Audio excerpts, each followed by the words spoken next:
Hello friends, welcome to my channel.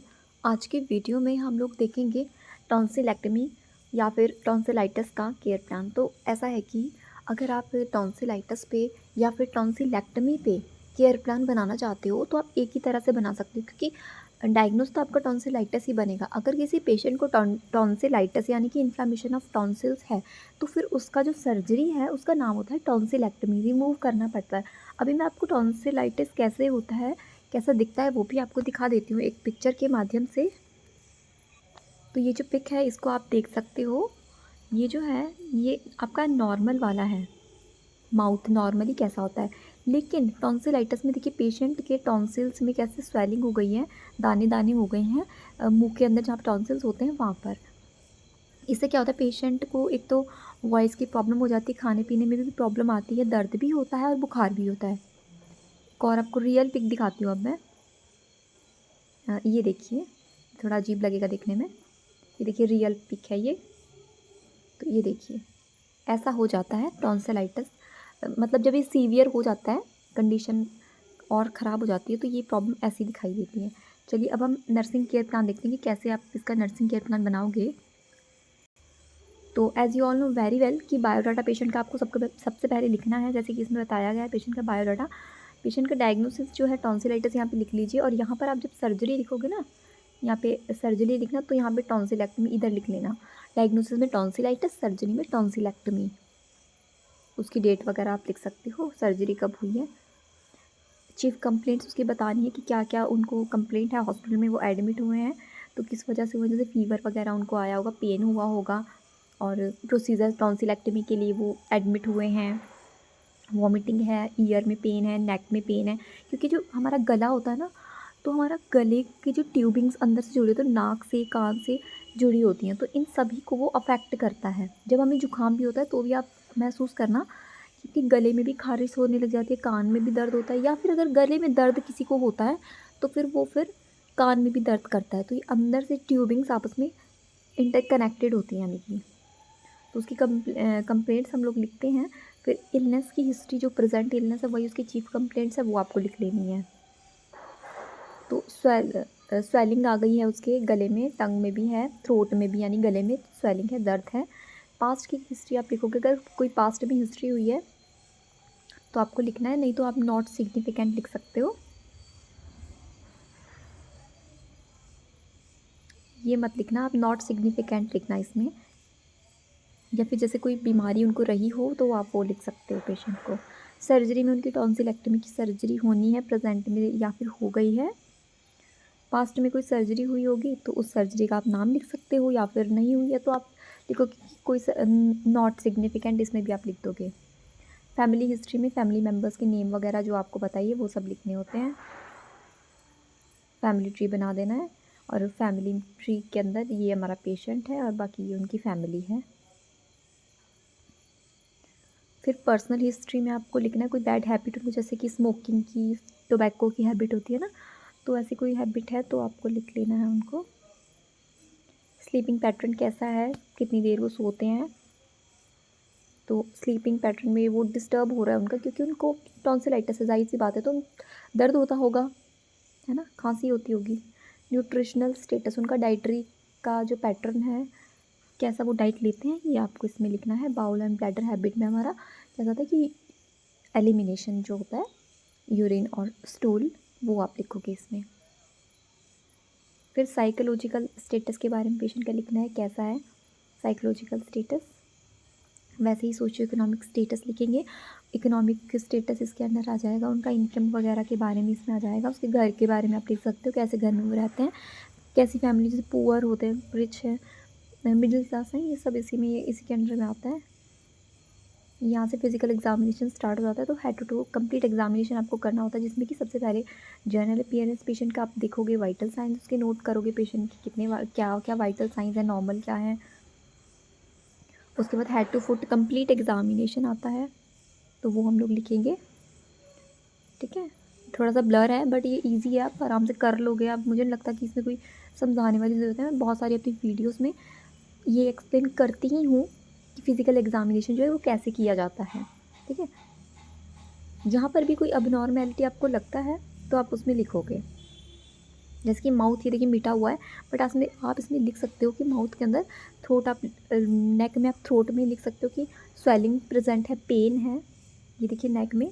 और जो lymph node है उनमें भी एनलार्जमेंट है, मिटा हुआ है, लेकिन मैं वर्बली बता रही हूँ, आप आराम से लिख पाओगे इसे भी। चेस्ट के बारे में आपको लिखना है, इंस्पेक्शन, पैल्पेशन, ऑस्कल्टेशन करना है, चेस्ट साउंड सुननी है आपको। फिर अब्डोमेन का कंप्लीट करना है, ये 4 स्टेप्स जो होते हैं इसमें, इंस्पेक्शन, पैल्पेशन, परकशन और ऑस्कल्टेशन। फिर जेनाइटल एरिया और रेक्टम का एग्जामिनेशन करना है, उनमें कोई अबनॉर्मलिटी, कोई भी अबनॉर्मल डिस्चार्ज है तो वो आप नोट करोगे, ब्लीडिंग है, ये सब कुछ हो, जैसे हेमोरॉइड्स होता है, पाइल्स की प्रॉब्लम होती है, तो वो अगर है तो आप लिख लोगे, नहीं तो ऐसा कोई ज़रूरत नहीं है। एक्सट्रीमिटीज़ में हमारी टांगें बाजू आ जाती हैं, उनमें लिख सकते हो आप, जैसे कि जैसे एक्सट्रीमिटीज़ का क्या होता है, मेन रेंज ऑफ मोशन रहता है, तो फ्रैक्चर वाले पेशेंट में हम मेन एक्सट्रीमिटी पे फोकस करते हैं कि कैसा उनका रेंज ऑफ मोशन है, उनको पेन है, जॉइंट पेन है, अर्थराइटिस वाले प्रॉब्लम जो होती हैं, उसमें भी हम एक्सट्रीमिटी जो फिज़िकल एग्जामिनेशन है उस पर ज़्यादा ध्यान देते हैं। फिर आता है इन्वेस्टिगेशन, पेशेंट का ब्लड इन्वेस्टिगेशन आप नोट करोगे, तो ये हो गया ब्लड इन्वेस्टिगेशन। उसके बाद मेडिकेशन चार्ट है, ये जो है ये एमसेट लिखा है, इसकी स्पेलिंग ठीक करना, टी लगा देना यहाँ पे, EMEST। एमसेट होता है इंजेक्शन जो कि एंटी इमेटिक होता है, क्योंकि वॉमिटिंग का प्रॉब्लम है ना उसे, इसलिए ये दिया जा रहा है। उसके बाद है पैरासीटामोल, क्योंकि एंटीपायरेटिक और अनाल्जेसिक का ये वर्क करता है, पेशेंट को हमारे टॉन्सिलाइटिस जैसी प्रॉब्लम है, टॉन्सिलेक्टमी हुई है तो इसलिए ये दिया जा रहा है। पिप्सा, ये जो है ना ब्रांड नेम है एक इंजेक्शन का, इसमें पिप्रासेलिन और टोज़ाबैक्टम होता है, तो एंटीबायोटिक का ये काम करता है, ठीक है। उसके बाद ये इंजेक्शन आप रहने देना, ठीक है, क्योंकि ये जो इंजेक्शन है, वैसे मैं आपको बता देती हूँ, बुपिवेकेन, ये इंजेक्शन होता है अनस्थेटिक का वर्क करता है, ये अनस्थीसिया में इसका रोल रहता है, नर्व पेन होता है ना, नर्व ब्लॉक करने का यानी कि काम करता है, ताकि पेन ना हो, अनस्थीसिया का इफेक्ट इसका रहता है। तो ये चाहे रहने दो, बाकी ये सारी आप दवाइयाँ लिख सकते हो पेशेंट को। तो जैसे सर्जरी होती है तो उसमें इसको दिया जाता है, जो दांत की सर्जरी होती है ना, जब दांत निकालते हैं या फिर वो RCT करते हैं, तो भी इस टाइप का इंजेक्शन, जैसे लिग्नोकेन होता है, तो नर्व ब्लॉक कर देता है ये, और फिर पेशेंट को नंबनेस हो जाता है, सुन्न होता है, और फिर उसे पेन नहीं होता। डायग्नोसिस देख लीजिए, तो ये देखिए स्पेलिंग गलत लिखी हुई है बच्चे ने, अल्टर्ड, AN क्या स्पेलिंग होती है, अल्टर्ड, ठीक है। Altered thermo regulation related to infection of tonsils as evidence by checking vital signs, यानी कि उनका जो टेम्परेचर है उसमें चेंजेस देखने को मिल रहे हैं, ठीक है। और टॉन्सिलाइटिस में वैसे भी इन्फेक्शन की वजह से फीवर आता है, तो इसीलिए अल्टर्ड थर्मो रेगुलेशन का ये डायग्नोस बना हुआ है एक आप, या फिर इसमें आप हाइपरथर्मिया भी लिख सकते हो, पायरेक्सिया भी लिख सकते हो। फिर है सीवियर पेन का डायग्नोसिस रिलेटेड टू इन्फ्लामेशन और टॉन्सिलेक्टमी, क्योंकि सर्जरी हुई है, तो जैसे सर्जरी होगी तो पेशेंट को उसके बाद ही उस सर्जरी से, तो इसीलिए पेन तो होगा ही अगर टॉन्सिलेक्टमी होती है ना, और टॉन्सिलाइटिस जैसी दिक्कत है तो फिर पेन ज़रूर होगा, सीवियर पेन होगा।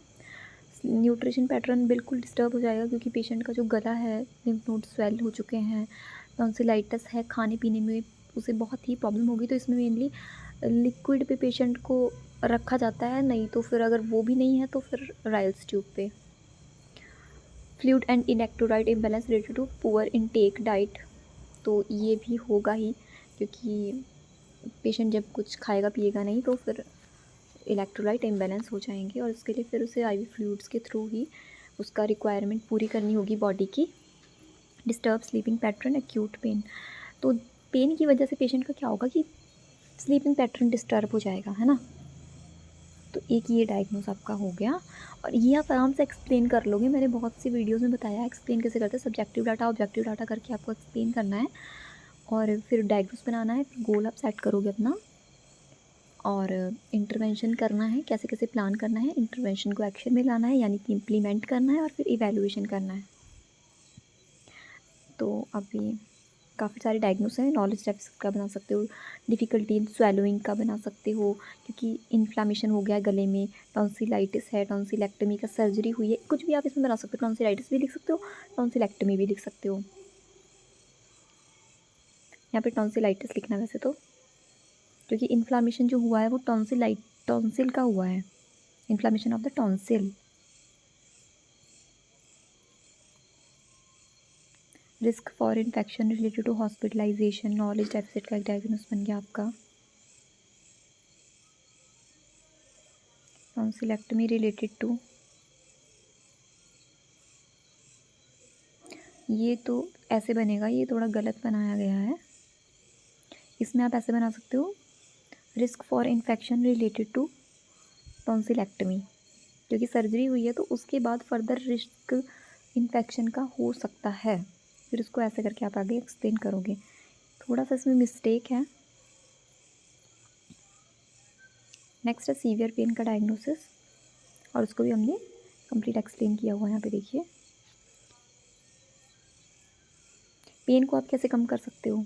सबसे पहले तो पेन को असेस करोगे, जनरल कंडीशन को, उसके बाद पोजीशनिंग का तो ध्यान देना है, तो रीअश्योर करना है पेशेंट को, साइकोलॉजिकल सपोर्ट देना है, दवाइयाँ देनी है, एनाल्जेसिक्स देने हैं ताकि उसकी दर्द जो है वो कम हो जाए। तो ये हो गया। हेल्थ एजुकेशन में पेशेंट को डाइट की रिगार्डिंग हेल्थ एजुकेशन आप बता सकते हो, लिक्विड डाइट पे पेशेंट को रखना है। फिर पर्सनल हाइजीन के बारे में उनको बताना है, मेडिकेशन के बारे में उनको समझाना है, एक्सरसाइज के बारे में पेशेंट को बता सकते हैं। मतलब सिंपल आप गाइडेंस उनको दे सकते हो। साथ में टॉन्सिलाइटिस से रिलेटेड जो चीज़ें होती हैं वो भी आप उन्हें समझा सकते हो। ये नर्सिस नोट बनाए गए हैं, तो आप चाहो तो नर्सिस नोट अगर आप बनाते हो ना, तो आप नर्सिस नोट भी बना सकते हो। उसमें आपने कोई प्रोसीजर वगैरह किया हो तो उसका भी आप नाम लिख सकते हो। मैंने एक सेपरेट वीडियो भी बनाई है नर्सिस नोट कैसे बनाते हैं, तो उसमें आप लिख सकते हो ये चीज़ें। इसमें क्या होता है कि टाइम वाइम डेट लिखनी होती है, 2 दवाई दी है पेशेंट को वो, और आपने क्या क्या काम किया, क्या डाइट पेशेंट ने ली, कुछ आपने प्रोसीजर किया, तो वो आप इसमें लिख सकते हो। ये हो गया आपका समरी। ठीक है, टॉपिक को समराइज़ करना है, टॉपिक को छोटा सा कंक्लूड करना है। और ये हो गई बिब्लियोग्राफी। बिब्लियोग्राफी के बारे में मुझे काफ़ी कमेंट आते हैं कि बिब्लियोग्राफी कैसे लिखते हैं, कैसे लिखते हैं। तो उसकी सेपरेट वीडियो है, वो भी आपको हमारे चैनल में मिलेगी। चाहे तो आप जो आपका हमारा प्लेलिस्ट है उसमें देखने की कोशिश करना, शायद वहाँ मिल जाए। तो ये बिब्लियोग्राफी हो गई। बिब्लियोग्राफी में कुछ नहीं होता है, आपको ऑथर का नाम लिखना होता है, एडिशन कौन सा है वो लिखना होता है, और पब्लिशर्स भी लिखने होते हैं। साथ में कॉमा वोमा का ध्यान रखना होता है, कॉमा लगाना होता है, और पेज नंबर बताना पड़ता है। टॉन्सिलाइटिस की देखिए पिक्चर है, ये देखिए, काफ़ी अजीब सी पिक्चर है ना ये। चलिए दोस्तों, तो मुझे लगता है कि आपको ये टॉन्सिलाइटिस और टॉन्सिलेक्टमी का जो केयर प्लान है ये समझ में आया होगा। कुछ इसमें मिस्टेक्स हैं जो कि आप करेक्ट कर लोगे, मुझे पता है, मैंने समझा दिया है आपको क्या क्या इसमें करेक्शन करना है, और बाकी आप अपनी माइंड से भी ठीक कर सकते हो। बाकी ये एनसीबी अच्छा बना हुआ है जिसने भी बच्चे ने बनाया है। Thanks for watching.